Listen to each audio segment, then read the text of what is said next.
இதெல்லாம் ஒரு கேள்வியா தம்பி? படத்தை வாங்கினவங்க வெளியிடணும்னு நினைக்கிறாங்க, வெளியிடுறாங்க. இது ஒரு அரசியல் படம், இது ஒரு அரசியல் படம். அப்ப அந்த படத்தை வெளியிடுறதுக்கு நாங்கள் நிறைய தடைகளை எதிர்கொண்டோம்.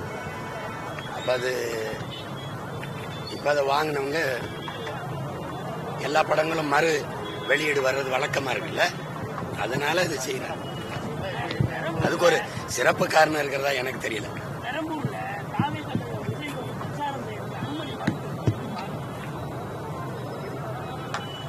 அது என்னன்னு தெரியலையே, நான் அதை கவனிக்கல. மறுக்க வேண்டிய அவசியம் இல்லையே, யாருக்கும் மறுக்க முடியாது. ஏன்னா தேர்தல் ஆணையம் அனுமதிச்சு தானே ஆகணும், எல்லாரையும் அனுமதிச்சு தான் ஆகணும்.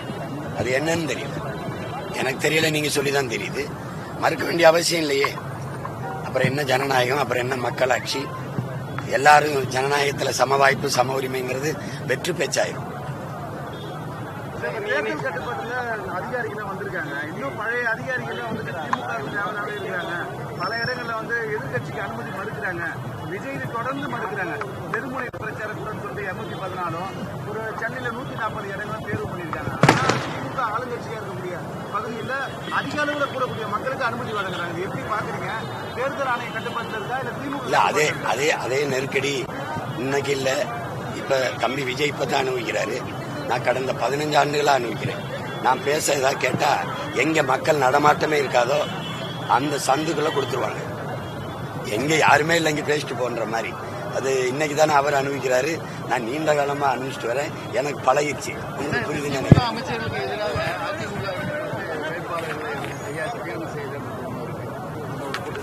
அதை நான் ஏற்கனவே பேசிட்டேன், ஏற்கனவே சொல்லிட்டேன். அதே போல உள்ளூர் பிரச்சனை, காஞ்சிபுரம் பட்டு சேலை, இந்த தங்கம் விலை உயர்வுனால பெரும்பாலான போலி பட்டு சேலைகள் தான் வந்தது. இது கூட்டுறவு சங்கங்களை மேம்படுத்தல, ஏற்கனவே கூட்டுறவு சங்கங்கள் அழிஞ்சு போச்சு. இப்போ போலி பட்டு சேலை தான் பல்வேறு மாநிலங்கள் மாவட்டங்களுக்கு எடுத்துட்டு போறாங்க. அது வரைக்கும் எந்த அரசாங்கமும் நடவடிக்கை எடுக்கல. இப்போ தங்க விலை உயர்னால இன்னும் பட்டு சேலை வந்து நமக்கு இருக்கிறது அரசாங்கம் இல்ல, அது ஒரு வியாபார கூடம். நீங்க புரிஞ்சுக்கணும். ஏன்னா நீங்க தலைவர்களை தேர்வு செய்யறது இல்ல, வியாபாரிகளை. நீங்க எப்பவுமே நீங்க பாருங்க மாற்று.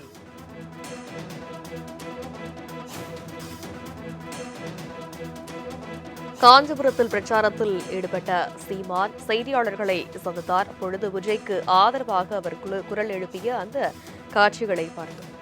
இதெல்லாம் ஒரு கேள்வியா தம்பி? படத்தை வாங்கினவங்க வெளியிடணும்னு நினைக்கிறாங்க, வெளியிடுறாங்க. இது ஒரு அரசியல் படம், இது ஒரு அரசியல் படம். அப்ப அந்த படத்தை வெளியிடுறதுக்கு நாங்க நிறைய தடைகளை எதிர்கொண்டோம்.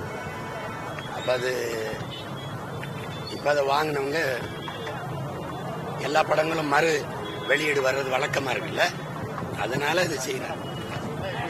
அதுக்கு ஒரு சிறப்பு காரணம் இருக்கிறதா எனக்கு தெரியல.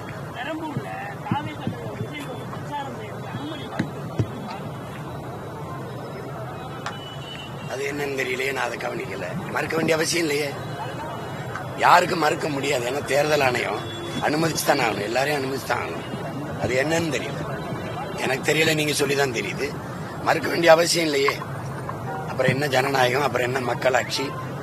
எல்லாரும் ஜனநாயகத்துல சம வாய்ப்பு சம உரிமைங்கிறது வெற்று பேச்சாயிரும்.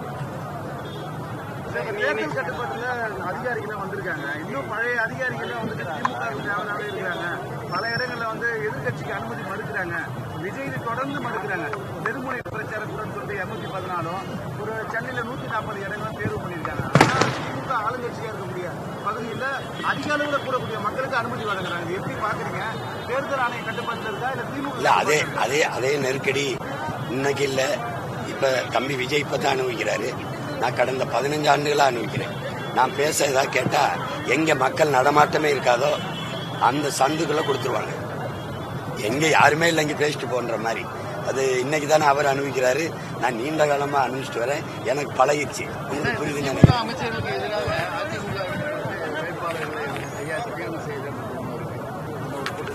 அதை நான் ஏற்கனவே பேசிட்டேன், ஏற்கனவே சொல்லிட்டேன்.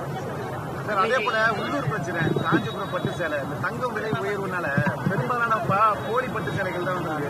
இது கூட்டுறவு சங்கங்களை மேம்படுத்தல, ஏற்கனவே கூட்டுறவு சங்கங்கள் அழிஞ்சு போச்சு. இப்போ போலி பட்டு சேலை தான் பல்வேறு மாநிலங்கள் மாவட்டங்களுக்கு எடுத்துட்டு போறாங்க. அது வரைக்கும் எந்த அரசாங்கமும் நடவடிக்கை எடுக்கல. இப்போ தங்க விலை உயர்னால இன்னும் பட்டு சேலை வந்து நமக்கு இருக்கிறது அரசாங்கம் இல்ல, அது ஒரு வியாபார கூடம்.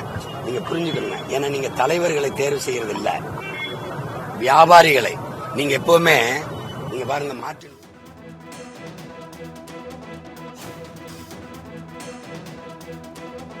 காஞ்சிபுரத்தில் பிரச்சாரத்தில் ஈடுபட்ட சீமான் செய்தியாளர்களை சந்தித்தார். அப்பொழுது விஜய்க்கு ஆதரவாக அவர் குரல் எழுப்பிய அந்த காட்சிகளை பார்த்தோம்.